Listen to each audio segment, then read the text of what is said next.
قال أبو الأسود الدؤلي في أبيات ذات حسن وحكمة يقول فيها: حسد الفتى إذ لم ينال سعيه، فالقوم أعداء له وخصوم، كضرائر الحسناء قلن لوجهها، حسدا وبغيا إنه لذميم.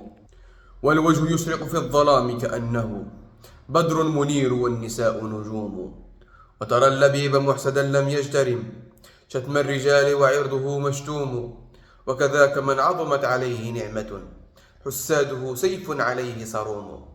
فاترك محاورة السفيه فإنها ندم وغب بعد ذاك وخيم، وإذا جريت مع السفيه كما جرى فكلاكما في جريه مذموم، وإذا عتبت على السفيه ولمته في مثل ما تأتي فأنت ظلوم.